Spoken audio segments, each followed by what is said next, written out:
Hey everybody, welcome back to the Doggone Positive Way. My name's Maria. I'm your host of this amazing podcast, and I'm also your dog trainer. And this interview is part 2 with Caroline Murray. She's a vet out there in New Zealand, and it was a great time to be able to talk to her. And I'm going to have a couple more parts of this coming out. This part of the interview, we talk about pain, behavior, and also enrichment and what we need to provide for our pets. So I hope you enjoy. But yeah, we're not really taught much about behavior. But I think people need to be aware that if you get a dog, especially pointers, like if you get a highly wired athletic dog, pointers are almost inexhaustible, and they need like 20 hours and 20 kilometers plus a day running. And if you put them in an apartment, they will climb the walls and stuff. And yeah, on that note, like you were saying about frustration, a lot of biting is, as you know, due to frustration and not being exercised. And a lot of animals get put down because they're like aggressive. I mean, obviously there's different levels, but some of those, like they've been inside all day, they haven't been walked, and then maybe the young child comes home and there's a little old Jack Russell and it's quite arthritic and sore on the chair, and the child kind of pokes it and gets in its face, and then the dog bites it, and that's like aggression. But actually there's an underlying reason why all that's happened that is addressable. And I think be interested to hear your view on like pain. I think has a massive effect on behavior that is also quite underestimated. And especially in New Zealand, I have a lot of problems. People say, because we've got like the harden up, take a concrete pill culture here, and they think, yeah. What is that? What is that culture? What do you mean? Oh, sorry. So in New Zealand, it's quite like a pioneer culture here. So especially the men, it's like you don't talk about your feelings. You don't say that things are not okay. You just like build a bridge and get over it, or take a concrete pill. That's what they say here, or harden up. And so on a similar note, when you see animals that are often very arthritic and old, and we have a lot of working dogs here, their view is like, oh, it's just getting old, it's just getting stiff. But they don't understand that is actually pain. And you can do things about that, like medication is a big part of the pain thing, but there's also a lot of things that you can do just to help them feel better. But sorry, I think my internet keeps cutting out here. Back to your exercise thing. There's a big difference between walking your dog and it having what we call snifaries. That's my favorite thing, and going out and about and, into new places. And lots of people say, oh, I've got a yard or I've got a big section. The dog just runs around that and it gets exercise. Mm-hmm. That is not sufficient. Like they still need to get out. So like maybe it's running around and the physical needs are being met a bit, but it's still mentally frustrated. And I think that even to me was a few years ago was like, oh wow, but that makes a lot of sense now as well. And I think getting that across to owners as well, like even if you've got a big garden and they run around, that's great, but they can still like be frustrated because it's like keeping your kid in the house all the time and never really letting them out. I think sometimes kind of explaining like back to, not, I don't have children, but trying to explain it back to human behavior, like, would you put your toddler in a crate for 8 hours a day? Just kind of getting back down to the basics to, I think, try and explain in a way that people understand. And everyone does the best they can with the circumstances they've got. But I think there's still a lot of like people don't understand what is actually required. And getting a dog and just keeping it in a yard, like lots of people have, guard dogs or property guard dogs or whatever. Even that has issues because when they come to the vets, they're not used to people, they're under-socialized, they're extremely aggressive, and we have to use medication just to be able to get near them. And in certain areas I've been in, and also after the cyclone here, that was a big problem in the area where the cyclone was. There was a lot of like those kind of dogs, or dogs that were on properties that are completely unsocialized. And then so the emergency services are going on, you know, trying to look for people or checking the area. And then there's like these dogs that they come across, and it's not a good situation. I'm actually doing a talk next week about that, about, you know, kind of reading, well, like you said, reading dog body language. So, you know, when you come across a property, like, often the gates and stuff aren't there anymore, and sometimes you don't know if a dog's in there. So like, look for the signs of, you know, is there an animal in there? And if there is, maybe don't go in there. Because your safety is the priority. Yeah, totally. That's a really a good point, really. If you think about, I didn't really necessarily think about that. We had with Milton, there was a trooper who found what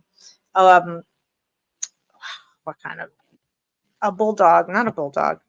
Damn, Spuds MacKenzie dog, but you don't know Spuds MacKenzie because you're not No. Bud Light dog. But anyway, this dog was found tied to a fence in the floodwaters by a trooper down like a major highway, an interstate highway here. And he approached him, and the dog's like growling, and of course, and he's like, I don't even blame you. And they rescued him and such, and he's in a great foster home now. But it's like, the guy is a young guy. He's being, you know, charged with felony animal cruelty. But it's like, you know, when first responders have to go and help people or even animals, you know, and there are plenty of yards out here. There's a whole area of like middle of the state kind of thing where it's like Pitbull City, you know, the ones that are tied to the big fat chains and the fighting and et cetera, you know, what, and I don't think that people who have animals for those purposes are not people who are like, yeah, I'm not going to leave my dog tied up outside on a chain because I don't want him to get decapitated in the storm, you know, because what's going to happen to your dog if it's tied up on a chain? That's what's going to happen, you know. You know, and then you have the first responders that are going in there trying to help. So yeah, it's really, that's something I didn't even think about, really. That's a very good point, for sure. Well, it only came up recently in New Zealand after those big events, because we don't really have big, huge, crazy weather events. So it hasn't really been an issue. And with the earthquake, it was different because they all kind of ran away. So they weren't on the properties. But I actually saw the photos of that dog tied up and the guy rescuing it, which was pretty amazing because it was quite a big dog. So the guy was pretty brave. But we had a situation, I think it was about a year ago in the town where I live. So we have like floods, but nothing like the crazy floods that you have, but kind of unexpected. Like we have a lot of rain sometimes, and there's local area flooding. And so we were going around saying to people, you know, like, prepare that you might need to leave. And so it was quite good. There was one civil defense people, and so I was, and then with a fireman, so that's really good. And then a guy driving, one of the fire guys driving a truck. So there was 3 of us, but also, you know, like, your personal safety is really important. And so I would go with the fireman up to the like boundary of the property, and then we'd look like, does it look like there's animals in here? But it was interesting, the perspective about going onto the property, because I'm quite wary. And, you know, lots of places that have dogs don't have signs up, especially like you said in rural areas, because they don't want people coming on anyway. And so if the gate's shut, I would be inclined not to go onto the property. But the fire guys are kind of braver. I think, you know, they're used to, in an emergency, they just have to go get in there. And we'd say, well, does it look like there's a dog? I can't see one. And so I would say, well, you go in, I'll stay by the gate and open it if you need to come out fast. If I hear anything, I'll be right there, I promise. Yeah. Oh my Yeah, that's got to be really unnerving, especially if it's dark out and it's just terrible weather anyway, Yeah, that's yeah, and a lot of what we talk about what you and I have talked about is something that I wish people would do more when they get a puppy. And I call it future proofing them, like getting them ready for anything that can come down, whether it's going to the visits, getting groomed by a groomer if you get a poodle, whatever, and just being able to provide as much as and as best as you can for them as possible, and being able to have workarounds for things that if you can't provide exercise in a one way, how are we going to provide it in a different way? Am I going to have my dog go to a doggy daycare, or am I going to hire a pet sitter to come in? And again, we're talking affordability. In my situation, I had my Jack Russell, and he did not get along with Tammy's dogs. I mean, it was a whole thing, right? So I was like, all right, I just want to keep my life easy. I cannot train this out of him at this particular point. I'm going to do prevention, and my prevention is you guys just aren't going to see each other anymore. Okay. Works for me, works for you, whatever, but I had to provide for him in a different way. I have some physical problems, so I wasn't able to go for a whole walk with him. So my girlfriend, of course, just played the hell out of him and just loved him to pieces. But I had a ball launcher, a tennis ball launcher, and I would open the window in the bedroom and in the master bedroom, and it's low to the ground, so he would hop out, and I would pick the ball launcher up, put it out there, and I clicker trained him and taught him to just load it himself, so, and he did the whole thing. All I did was put it out there and provide the electricity and the tennis balls, and the dog can hit everything for himself, right? And that's a way, that's something, or the enrichment toys. And now they have so many damn toys out there for animals, and so many different ideas of what to do, even cats. People think they can get a cat and they're like, cats, they don't need anything. They're independent. Until they're scratching your furniture, peeing on the floor, walking on your counter, eating your bread, whatever, And I'm like, just get some hammocks and hang some shells on the wall and get a cat tower and do this and check this out and, spend a couple $100 and, and then go to the vet if your cat's peeing everywhere because you probably have a UTI.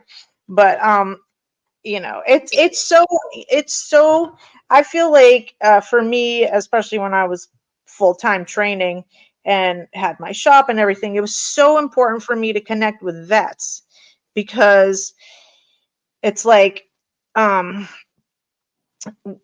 what you guys do on your end with the medication and all of that, and then what I do on my end with dealing with the behavior and stuff, because people don't come to me because their dog can't sit. If your dog couldn't sit, they'd be, and they were fine, it would be fine. You wouldn't have to teach your dog to sit. They'd be well behaved or whatever, but that's not the case. Everybody's not proactive, they're more reactive.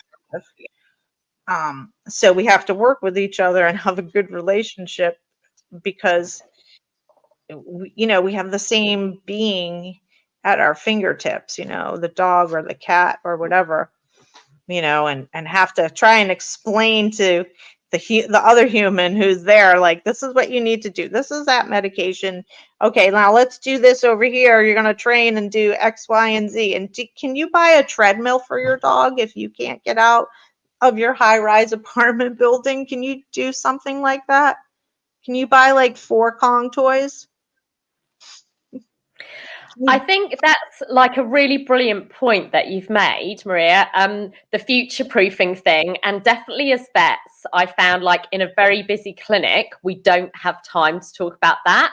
And, we have some places have longer appointments for first vaccinations. But I think if you can get all that information in first, is golden, and that's probably what we should focus on. And that's part of the reason why I started doing my own mobile vet stuff, because I just felt like I didn't really have time in some of the big busy clinics to like kind of, you know, impart what was important, and there's all these time pressures, and then that is like vital information that people really need to know early on.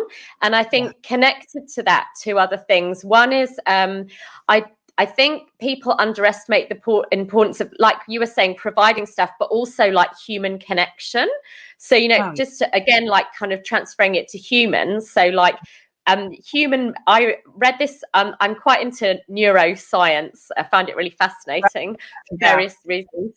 And so babies, like human babies, if they're not held or don't have any like contact with humans, especially in the first few months of life, they can actually die because like their neurodevelopment is like can't deal with that, because we're wired for connection. And you know, it's the same with puppies. Like we take them away from the mothers at 6 to 8 weeks, and so but some people also do is they get a young puppy and then they leave that alone for 8 hours a day. And if you do that for the first 6 months of their life, you're going to have like really major behavior problems. So obviously if you have kids, then socializing them with that. And I think talking about kind of similar to you saying future proofing, but early socialization saves like such huge problems later. And it's really easy to do. You know, you get the puppies vaccinated, you start hanging out with vaccinated animals, exposing them to things. And I think it's important for everyone to realize as well, not everything that you have to do with animals costs money. So, you know, like you were saying about the cats, like, you know, get a cat tree or just put some shelves up, or you can put things up high and have places for them to hide that don't cost lots of money. Or for the dogs, you know, like get Kongs, or when they're really old and arthritic, just put them in a little pram and take them out, or pick stuff from outside and bring it in. So there's lots of things that you can do for yourself and for your animal that don't cost money, that are free and easy to do for the owners as well. So it's not always that you have to pay to get things done, that people can help themselves quite a lot. But I think we need to like get the information out there more. Yes, I feel the same way. I mean, I have a really small following, but every week I still do my podcast because I'm like, someday somebody's going to hear what I'm saying and they're going to be, oh my God, I didn't know that. But it's like if I could save one dog or one cat or one whatever, some heartache because they're human is either a dumbass or they just don't know any better. Let's go for it. You know, let's just get the info out there. And because a lot of people aren't aware of basic things, you know, and future proofing the socialization. I used to have such a hard time with people because you know, they would get their dogs at 8 weeks, and I'm like, that was like terrible, but whatever, you have your dog now. And let's just, I'm very straightforward, Carolyn. But like you know, they're like, but I can't take them to class because they don't have all their vaccinations. And I'm like, if you wait till all the vaccinations are done, your dog's social window is closed and you're done. And what he was or she was exposed to is what you're going to get. That, you know, or, you know, you should have at least one round of shots on board, probably 2 by that point. You have to come into my class. You have to. Go to a stupid dog park.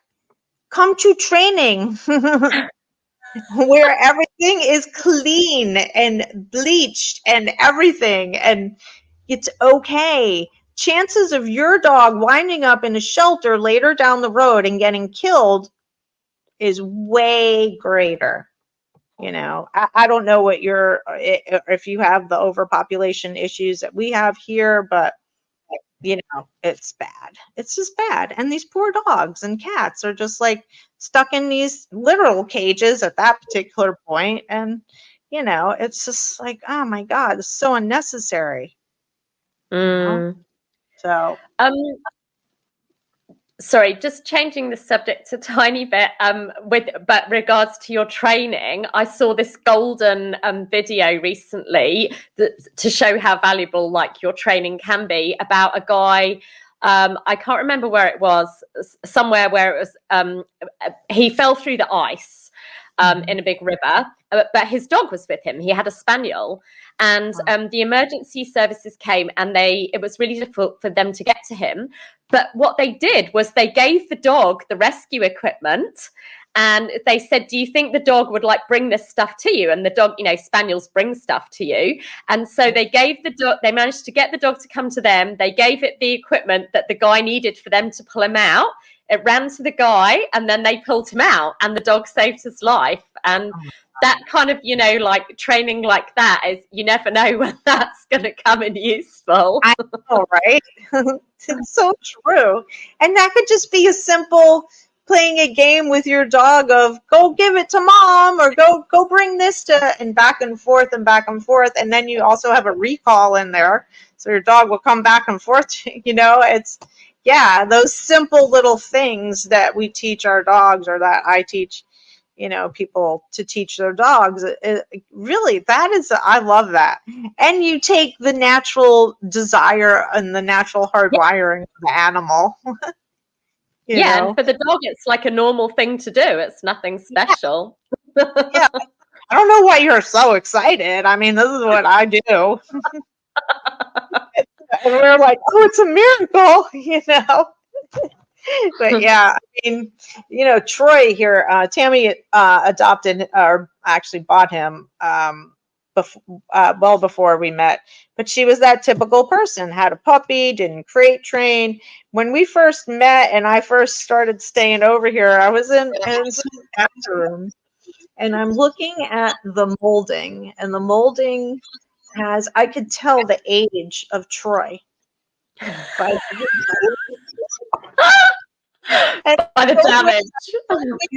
But yeah, the size, like the size of the nails and the teeth, and then the height and it going up. And I was like, oh my God, this is great. It was so funny, but I mean, it's just like, and so, but Troy is a dog. He's what we would say, oh, he's a mutt, but he's like boxer beagle, according to what they told her. And this dog could have been a search and rescue dog, like no problem. The nose on this dog is intense. Some dogs are like, yeah, if I can smell it, it doesn't matter. And then other dogs are like, oh my God, can you smell it? And he's so driven by his nose, so he's an interesting guy. He's like 11 and a half now, going on 12 probably, but he still acts like a puppy. But yeah, this talk has been amazing. I love talking to you. I'm having such a great time talking with you. And we just started. We're just like, whatever. Okay, let's just start talking. Let's go. Can I just say one other thing? Rewind. I wasn't sure how long this is supposed to go on for. I have no time limit. I don't know what your constraints are or whatever, but no, I'm good. I wrote down that I was like, I wanted to ask you, but please say what you were going to say. I know we've kind of deviated quite a lot. One thing that's become like a really interesting and quite controversial topic in the vet world, and I'm kind of interested in the trainer world, is neutering. Wow, that was such an amazing interview. And tune in next week, because we just dropped it right at neutering. What do you think we're going to talk about as far as, what we think about neutering and what she thinks about neutering? What do you think about neutering and spaying? Let me know. Do some comments below. Let's have a conversation about it. All right, everybody. Thanks. Have a great day. Please like, share, and subscribe. I really appreciate it. I love you. Don't forget to enrich your dog's life with some love, playtime, and Kongs and puzzles and things for them to burn off that mental energy so they stop jumping on you. Okay, have a great day. Bye.